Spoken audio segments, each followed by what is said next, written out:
Bonjour et bienvenue dans notre capsule parentalité du lundi avec les Montessori 7. Je suis Anne-Laure Schneider, formatrice Montessori et maman de 5 enfants instruits en famille. Et tous les lundis, je vous parle de parentalité en m'appuyant sur l'approche montessorienne et sur la discipline positive. Ça y est, en France, le déconfinement se met en place petit à petit. Pour autant, les choses ne sont pas simples et il va bien falloir, justement pour préparer ce déconfinement dans de bonnes conditions, que nous puissions préparer nos enfants, en particulier, à adopter des règles d'hygiène et à en faire de bonnes habitudes. Certaines choses que nous pratiquions déjà auparavant de temps en temps, comme le lavage des mains, vont devoir se faire beaucoup plus souvent qu'avant.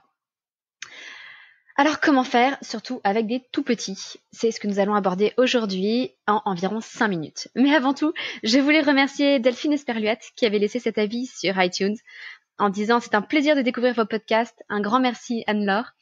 Et je voulais juste souligner que ce tout petit mot me fait énormément plaisir et que parfois le mieux est l'ennemi du bien.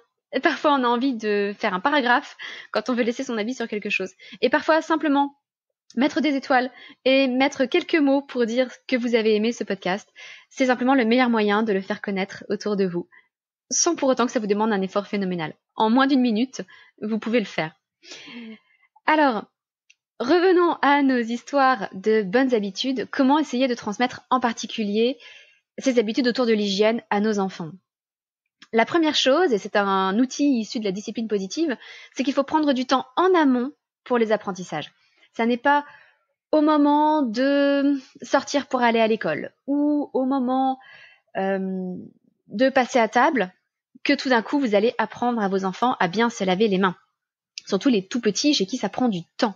Il faut qu'ils puissent s'entraîner hors contexte, sans aucun stress, sans avoir de pression horaire et qu'ils puissent se sentir détendus, répéter les gestes autant de fois que nécessaire et donc se laver les mains s'il le faut pendant 1 heure. Les mains ne sont jamais aussi propres généralement que lorsqu'un enfant s'entraîne à se les laver.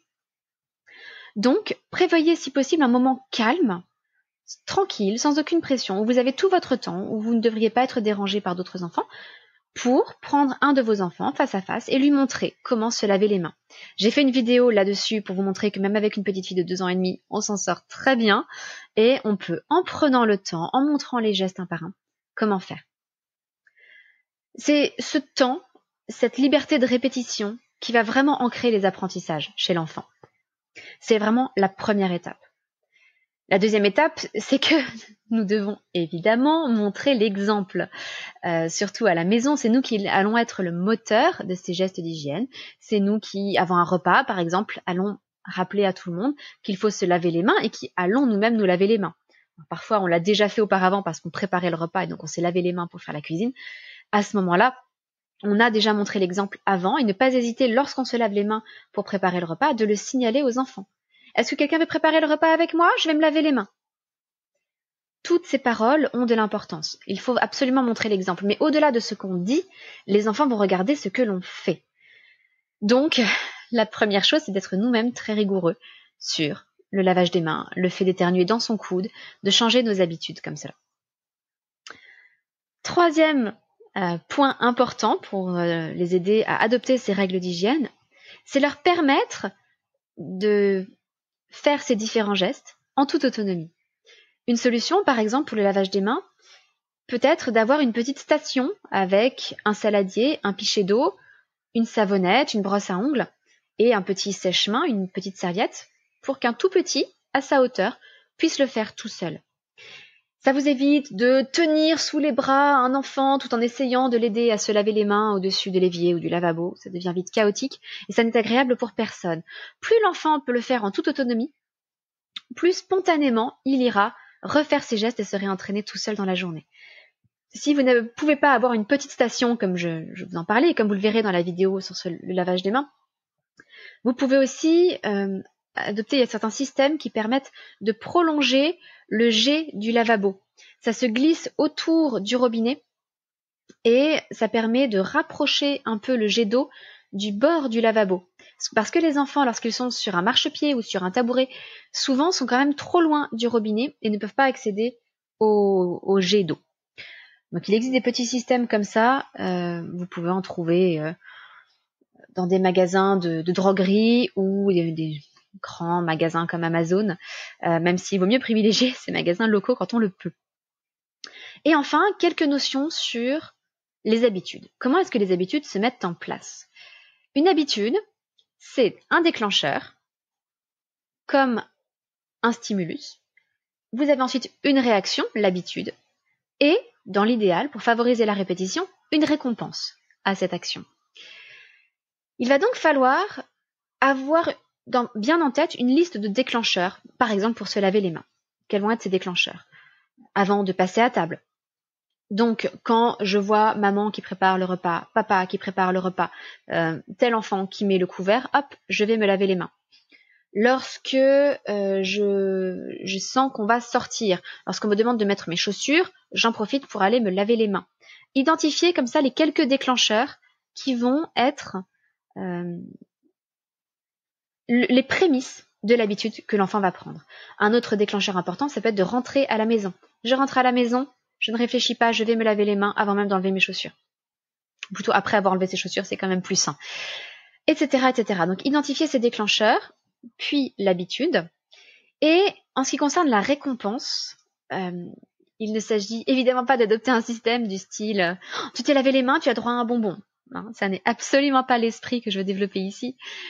Pour les tout petits, la récompense, en fait, elle est dans le processus lui-même. Pour un tout petit, déjà, se laver les mains, utiliser de l'eau, c'est ça, la récompense. La récompense, c'est le plaisir qu'il tire d'avoir plongé les mains dans l'eau. Pour les plus grands, la récompense, elle va être plutôt dans l'activité que l'on peut faire ensuite. Par exemple, passer à table. Par exemple, retourner jouer après être rentré à la maison. Ou sortir pour rencontrer quelqu'un et donc bien se laver les mains avant. Voilà, toutes ces actions qui vont être permises par le lavage des mains, c'est cela qui va être la récompense chez l'enfant un peu plus grand. Et enfin, quelques notions issues d'un livre que j'aime beaucoup qui s'appelle Atomic Habits. Alors, je connais le titre qu'en anglais, désolé, de James Clear. Je mettrai le lien aussi dans la description de ce podcast. Quand on veut adopter une habitude, il faut que la chose à faire soit évidente, attirante, facile et satisfaisante. Évidente, ça veut dire que les choses doivent être visibles. Par exemple, si on a une petite station, comme je vous le disais, dans la salle de bain à hauteur d'enfant, c'est visible, c'est évident, on passe devant régulièrement et donc c'est facile de prendre cette habitude. Peut-être que cette station, elle peut être disposée dans la cuisine, si c'est plus pratique. Parce que l'enfant va peut-être passer par la cuisine pour mettre le couvert, il passe devant, c'est évident, il va se laver les mains. Il faut que la chose à faire soit aussi attirante, donc c'est vrai que si vous avez un joli espace avec un petit miroir pour que l'enfant puisse se regarder, eh bien ça l'attirera évidemment davantage. Mais encore une fois, pour les tout petits, déjà l'eau va être quelque chose d'attirant. Il faut que ce soit facile. Bon, se laver les mains, ça peut être compliqué pour un tout petit, mais quand on a pris du temps en amont pour les apprentissages, ça devient plus facile. Et puis, il faut que la chose soit satisfaisante. C'est ce que je vous disais par la notion de récompense. Où évidemment, il ne s'agit pas, comme je le disais, d'une récompense comme un bon point ou un bonbon. Simplement, essayer de tirer une récompense intrinsèque à ce qu'on fait. Ou bien le plaisir de patauger dans l'eau, ou bien le plaisir de l'action que l'on va pouvoir faire ensuite. Voilà, c'était un peu dense, mais j'espère que ça vous donne quelques pistes pour aider vos enfants à adopter de bonnes habitudes d'hygiène avant, qui sait, de retourner à l'école ou de sortir davantage ou de rencontrer d'autres personnes dans la rue, dans les commerces ou autres. Je vous rappelle le concours que j'organise pour le lancement de ce podcast, qui est tout jeune, qui a 2 semaines.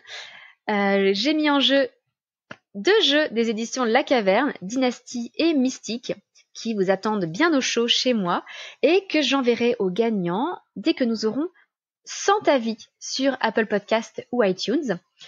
Je tirerai au sort le gagnant parmi ces 100 premiers avis.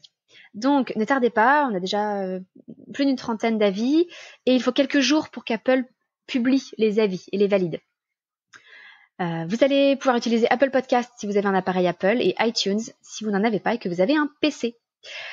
Voilà, c'est tout pour aujourd'hui. Je vous donne rendez-vous demain pour un podcast un petit peu plus long sur... Attendez que je vérifie dans mon planning. Mais oui, sur la pédagogie Montessori. Par où commencer? Voilà, ça va être, je l'espère, passionnant. À bientôt et bonne journée, votre petite sourisette, Anne-Laure.